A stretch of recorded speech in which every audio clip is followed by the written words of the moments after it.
Hey everybody, Rob Maurer here, and today we are talking about some pretty big news coming out of Germany. They have announced their stimulus package that we had discussed earlier this week, and it seems like a pretty big win for electric vehicles. Remember, we had talked about the lobbying for support of internal combustion engine vehicles as well as electric vehicles, and there were some rumors that that support had actually made it into the final cuts. But with the details of the new stimulus out, we have learned that there's almost no new support for internal combustion engine vehicles, while there is quite a bit of new support for electric vehicles. We'll go through all the changes here, but to not bury the lead, effectively the price of the Model 3 in Germany is going to come down by 8 to 10% depending on the model. The two biggest changes in the stimulus package that allow for that price reduction are a doubling of the federal incentive, the purchase subsidy that Germany provides for electric vehicles. Previously, for vehicles starting under 40,000 euros, that was a 3,000 euro subsidy. That is now doubled to 6,000 euros. My understanding is that this applies to all trim levels of the Model 3 because the entry-level Model 3 starts below a 40,000 euro net price before value-added tax is included, which makes the other trims eligible for that full 3,000 euro, now 6,000 euro federal incentive. For vehicles that have their entry-level base price above 40,000 euros but below 60,000 euros, previously I believe that federal incentive was 2,500 euros. It's unclear, but it looks like that is doubling as well, so that would mean 5,000 euro subsidies for those slightly more expensive vehicles. So that's the biggest change, but that's a pretty big spread from the value of an electric vehicle versus an internal combustion engine vehicle that really should help drive the Model 3 this year. And then the other big factor here is that Germany announced for the remainder of 2020, they will be reducing the value-added tax rate from 19% to 16%. So that applies to electric vehicles, but also to internal combustion engine vehicles. Nevertheless, that'll lower the price for the Model 3 this year, as well as Model S and Model X. So one of our listeners from Germany who preferred not to receive credit put this all into a table for us, specifically for the Model 3, what the pricing was previously, what it is now for the remainder of 2020, and then what it will be in 2021, because that VAT change is only in effect for the remainder of this year. So you can see that for private customers, non-business customers, the price of the Standard Range Plus Model 3 is going from roughly 42,000 euros down to about 37.8 thousand euros for 2020, and then that'll increase by about 1,000 euros next year. So it's decreasing by about 10% this year, 7% next year from today's price. For the long range, again, down about 8.5% this year, 5.8% for 2021. And then for the performance, down about 8% and 5% for 2021.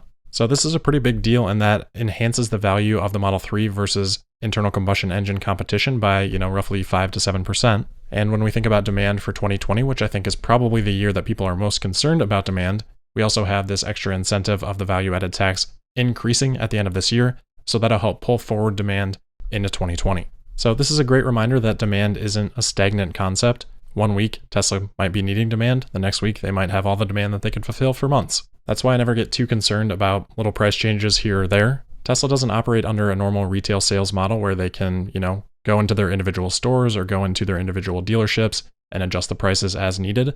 They have the set price pretty much nationwide across different countries, so at times those prices are going to fluctuate a little bit. Anyway, things like the price drops that we saw in North America and China, plus changes like this to subsidies in Germany, make me even more confident in the demand and delivery outlook for 2020. There were a few other interesting points in this stimulus package. I'll put the link for this in the show notes. It'll be the Google translated version, so forgive me for maybe getting a little bit of this wrong or not picking up on some of the subtleties. But perhaps the most relevant thing to us is a 2.5 billion euro support of charging infrastructure and research and development. This is in section 35F of the stimulus package. And in the translated version of that section, it reads, quote, "The supply requirement should be regulated at all petrol stations in Germany. Charging points are also offered," end quote. So again, not a perfect translation there, but Reuters also picked up on this and helps us out a bit. In their article on the topic, they say, quote, "Germany said it will oblige all petrol stations to offer electric car charging to help remove refueling concerns and boost consumer demand for the vehicles as part of its 130 billion euro, $146 billion economic recovery plan," end quote. So that sounds super exciting, and it is really exciting, but I think the biggest question mark whenever we have any of these sort of charging incentives is what are those charging stations actually going to be required to be? What's the output? What are the connection types? How do people see if those stations are available or if they're down for maintenance, things like that. So still some question marks there, but even having the capability and knowing you're going to have the capability to charge at a petrol station is a nice added comfort to have in mind if this does indeed happen. Another thing in the stimulus package that I thought was pertinent, this is in section 3, if you care to read it, because again, the translation isn't going to be perfect, but it sounds like Germany plans to subsidize the price of electricity. I'm not sure exactly what that subsidy is, but they say that it is, quote, a reliable reduction in the EEG surcharge, so that in the year 2021 at 6.5 cents per kilowatt hour, and in 2022 at 6 cents per kilowatt hour, end quote. So hopefully some listeners can help us out with that in the comments. But that would be a nice little boost if that does end up reducing the final price to consumers for electricity. We know that petrol or gasoline, diesel, is really expensive in Europe. So the total cost of ownership spread between an electric vehicle and an internal combustion engine vehicle in Europe is already a bit better, even though electricity is a bit more expensive over there as well, from my understanding. But this would help with that spread. A couple other things, they're doing a €2 billion R&D bonus program, so incentivizing research and development into clean transportation. We don't get a ton of detail on how that's going to be implemented. We've talked a bit about this before.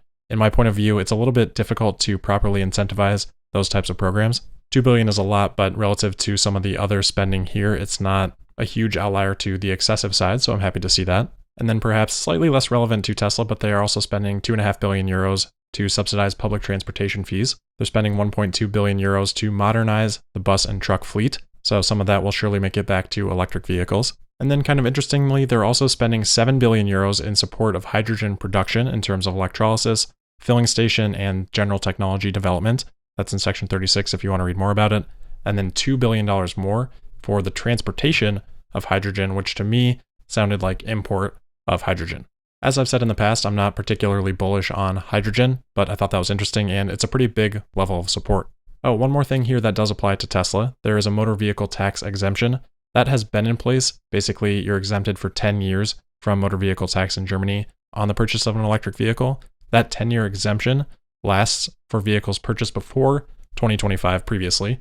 That's now extended to 2030. So a little bit confusing in terms of the structure, but basically a 10-year tax exemption. Now there's 5 extra years in terms of when you can start that period. So that's a good thing. And then I've been reading online, and I think there are some reductions in terms of the business taxes as well that make the Model 3 even more competitive for a business purchase.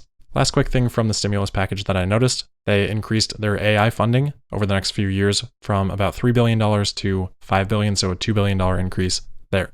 So, all right, a lot of details, but the gist of it is that electric vehicles just got cheaper relative to internal combustion engine vehicles. There are some demand pull forward actions being put in place. I believe those start in July though, so June could be a pretty down month in Germany. But as we've talked about, a lot of Tesla's production this quarter isn't going to make it overseas anyway, so probably not too big of a deal. Last quick thing for today, Tesla has now listed the Model Y for sale in China, so this would be the made in China Model Y. They have the list price for the long range at about $68,000 US, and the performance right around $75,000 US. Nothing new here in terms of the timeline. Tesla just says on the website that production is expected to start in 2021. That'll wrap it up for today though. As always, thank you for listening. Don't forget to subscribe and sign up for notifications. Make sure you're following me on Twitter at Tesla Podcast, and I'll see you tomorrow for the Friday, June 5th episode of Tesla Daily. Thank you.